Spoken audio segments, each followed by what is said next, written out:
15 साल हो गए जो काम करते मैंने और कोई सुविधा को नहीं ये पड़ा धुंध इतनी देखो धुंधों को भिड़ गए को लागी मारे को मेडिकल सुविधा को मारी कोई दुर्घटना बीमा वगैरह ये होना चाहिए। सरकार रोड पे हम करते हैं तो चलते हुए ट्रक भी आपस में भिड़ जाते हैं। हम तो कर्मचारी रोड पे दिखते ही नहीं धुंध के अंदर।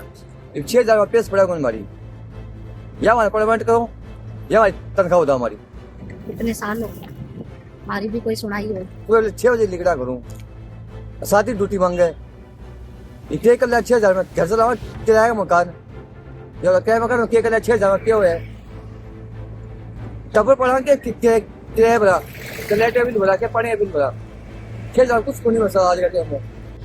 नगर परिषद जब निवेदन निकालती है उसमें शर्त डालती है कि जो भी कर्मचारी की कोई दुर्घटना हो उसका LIC बीमा उसमें डालती है। तो ठेकेदार जब भी उस कर्मचारी को नगर परिषद के प्रति काम करने के लिए कहता है तो उसके ना बीमा पहले करवाते हैं।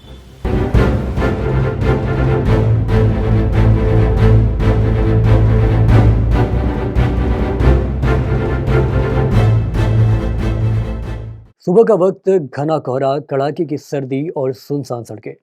शहर अभी सो रहा था लेकिन सफाई कर्मचारी बहुत पहले जाग चुके थे। हाथ में झाड़ू और हर सांस के साथ सेहत का खतरा, जिनकी वजह से शहर साफ दिखाता है। वहीं सबसे ज़्यादा असुरक्षित है दमा, TB, सांस की बीमारियां। यहाँ आंकड़े नहीं, रोज की सच्चाई है।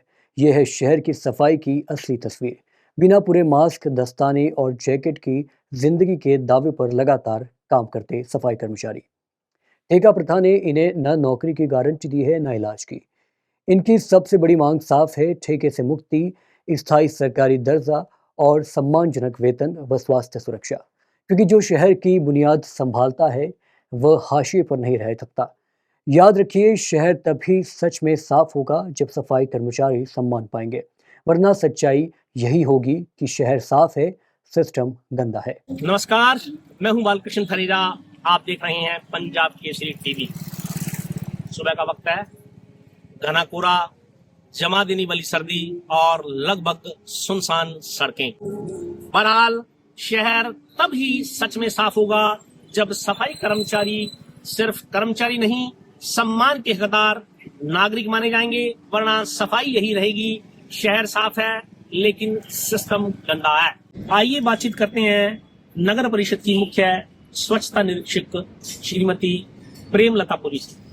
और अस्थायी कर्मचारी 350 कर्मचारी है जो नगर परिषद के हनुमानगढ़ को साफ सफाई बनाए रखने के लिए, अच्छी व्यवस्था बनाए रखने के लिए मेहनत से हनुमानगढ़ को साफ रखने की पूरी मेहनत से कार्य करते हैं। अक्सर इनकी शिकायत रहती है कि इनको 20-20 साल हो गए अस्थायी रूप से काम करते हुए। सरकार की कोई ऐसी योजना है क्या स्थायी करने की? सरकार ने अभी कोई नियम निकाला है कि जो 10 सालों से जो काम कर रहे हैं, इन्हीं जो काम कर रहे हैं उन्हीं कर्मचारियों को स्थायी करने की बात चल रही है। यानी 10 साल का कोई क्राइटेरिया तय किया है कि कभी 10 साल हो गए, हाँ, उसको स्थायी किया जाएगा। सफाई कर्मचारियों से हमने बातचीत करी है, उनकी ये भी शिकायत है कि सफाई का कार्य करते करते उनको अनेक बीमारियां जकड़ लेती हैं और उनको वो मेडिकल सुविधा नहीं मिल पाती। इसकी वजह क्या है? नगर परिषद के आयुक्त सर ने अभी एक सर्कुलर निकाला है कि हर कर्मचारी को प्रति माह आप इनका चेकअप करवाएंगे। तो हमने CMH ऑफिस से बात करके हर मंथ इनका चेकअप किया जाता है और इसकी रिपोर्ट पर हर मंथ कमिश्नर आयुक्त साहब के पेश की जाती है।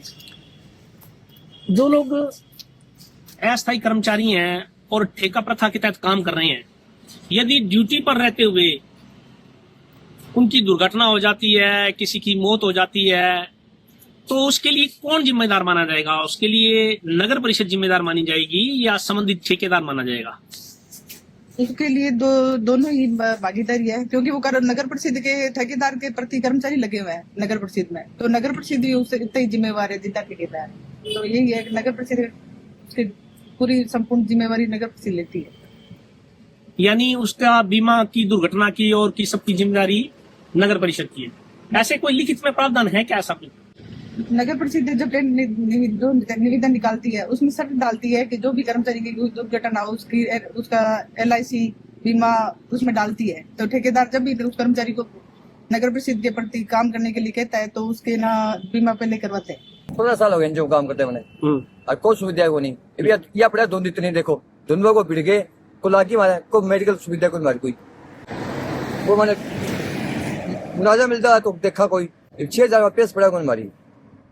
या हमारे परमानेंट करो या हमारी तनख्वाह होता हमारी सरकार यह मांग है, इतनी ज्यादा मांग को है ही कोई इतनी। ये धुंध में काम करे सुबह 6 बजे निकला करूँ, साथ ही ड्यूटी मांगे, इतने कर लिया 6,000 में घर चलावा किराया का मकान, जब किराया मकान में कर लिया 6,000 में क्या हुआ है, टबर पढ़ा के किराया भरा, लाइट बिल भरा के पानी का बिल भरा, 6,000 कुछ को नहीं बचा आज के टाइम में। यह बात नहीं करी। कौन कौन काम करते हो परिवार में? पहले परिवार में माँ बाप दादी दादा सारे काम करते, हमारी पीढ़ी यही है 40,000 की, यह बात है। अभी टाबरा में कोई शादीशुदा है तू? हाँ थोड़ा मेरा 10 साल का, अच्छा, सर का थोड़ा मेरा 15 साल हो गए मैंने काम करता है एनजीओ में। टाबरा ने कोई पढ़ाई पुढ़ाई कराना रह गए? आप पढ़ाई में टॉप कर रहे, प्राइवेट लगा रखे हम, 6,000 रुपये फीस भरूँ मैं, के लिए मैं 6,000 रुपये इन्हें मैंने चुप गया, मैंने करके फीस 5,000 रुपये किताबा कुल 5,000 कुल मिला के 6,000 तनख्वाह मिले, क्यों तने की कोनी बचा है? बच्चा के या तो सब किराया रू के खाना लियो मगर है, खाना 10 रोटी रसोई को नहीं दो जाने पड़ता, कई बार रोटी जाता हो 10 रोटी जज कर चले। तेरे सामू मेडिकल सुविधा वगैरह कुछ मेडिकल तो है ही कुछ, मेडिकल तो मेडिकल का काम ही खत्म है, मेडिकल को मेडिकल सुविधा को नहीं, मेडिकल सुविधा तो है तो देखा को काम करा स्कूल पर जाऊंगा बाढ़ में कल तक भिड़ गया मैं क्या, तो मेडिकल को सुविधा को नहीं घर का चक्के ले जावन तो करे, यह बात है। कोई दवाई पानी मिट्टी घट्टा बचन वास्ते आज की मिट्टी उड़ा सफाई के दौरान आऊं दवाई दूई कोई कुछ ही कोई सुविधा बता दिया था ने, बस खाली सफाई कर काम करते हो राजी है,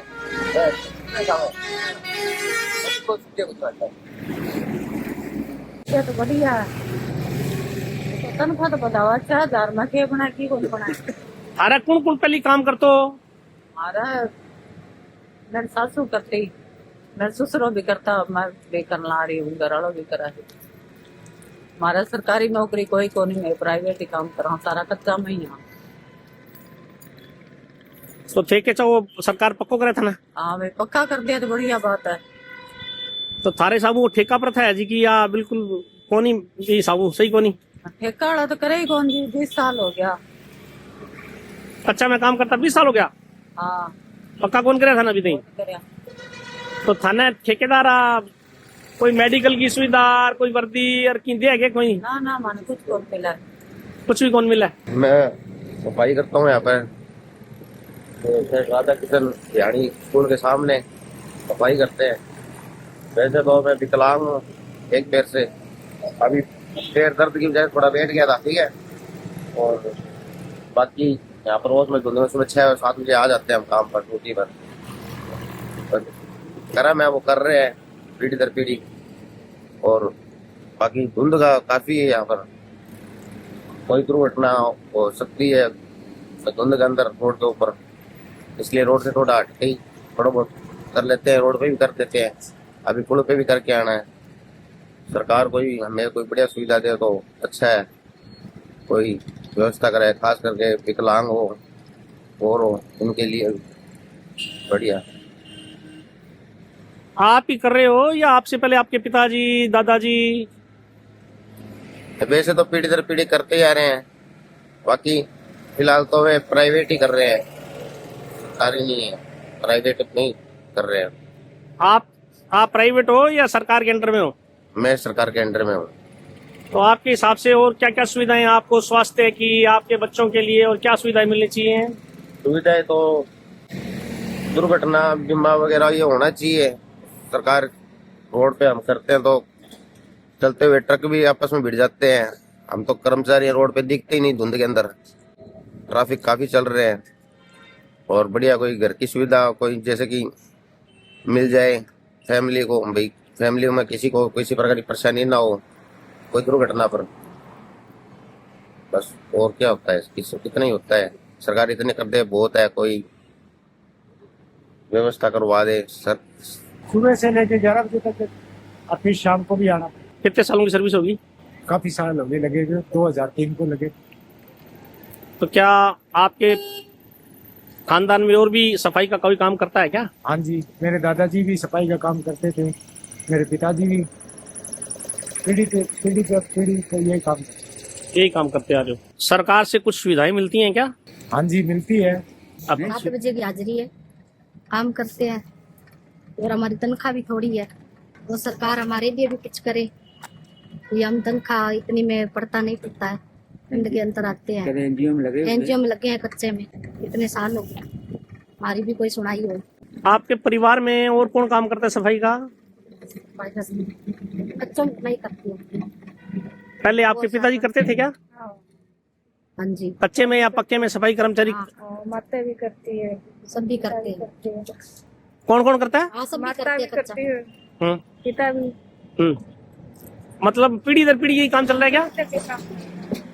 तो आपके हिसाब से आपको क्या क्या सुविधा मिलनी चाहिए? ये हमारी तनख्वाह बढ़ाओ, जैसे शायद नहीं तो मन परमानेंट करो। कितने साल हो गए, तनख्वाह भी बढ़नी चाहिए। तनख्वाह ना बढ़ाओ तो परमानेंट करो, परमानेंट ना करो तनख्वाह बढ़ाओ। कुछ लोग 6,000 में लगे हुए। कुछ लोग परिवार का कोई ऐसा सदस्य है कि भाई जो जिसको कोई इससे कोई डस्ट से और से कोई तकलीफ हो गई हो, बीमार हो गया हो, कोई है ऐसा परिवार का सदस्य? नहीं है तो नहीं, बस मेडिकल जांच होनी मेडिकल चाहिए। जांच होगी। इले पास मुंह करके बोल सुनीता। हाँ बोल, क्या होना चाहिए?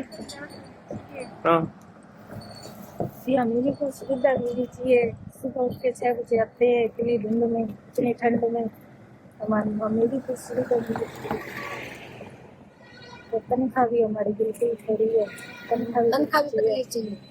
हमारे लिए कुछ ही नहीं, सरकार कुछ भी करती नहीं। कितने साल से कच्चा में काम कर रहे हो? 5 साल हो गए। 5-7 साल से कम। तो आपकी मांग है अभी मेरे को पक्का में किया जाए। प्राइवेट हो सरकार के अंडर में हो? कार के अंदर के अच्छा, कितने सालों से सफाई काम कर रही हो? आज करते ये 20-25 साल। आप ही करती हो या आपके परिवार में और भी कोई है? नहीं, मैं ही करती है कि नहीं, आपके ससुर, पति और वो सारे वो बाप दादे वो भी करते थे? वो पहले करते थे। मतलब पीढ़ी दर पीढ़ी यही काम चल रहा है? यही काम कर रही है पीढ़ी भी। अच्छा अच्छा, जो सुविधाएं सरकार दे रही है वो काफी है या कम है साहब? और क्या मिलना चाहिए फिर कम है तो? भाई थोड़ा मिलना चाहिए, थोड़ा घना पैसा। कोई भाई धूल मट्टी उड़ती है, काम करते हैं सारे दिन, धूल मट्टी से फिर क्या होता है? सांस उठ जाता है साहब। बीमारियां हो जाती हैं? हाँ, बीमारी हो जाती है। फिर कुछ लोगों की इससे कोई बीमारी से मौत हुई है? वही है साहब। मेडिकल सुविधा वगैरह और वर्दी वगैरह मिलनी चाहिए। हाँ, वर्दी है, मेडिकल है, ये मिलना चाहिए साहब। अच्छा अच्छा।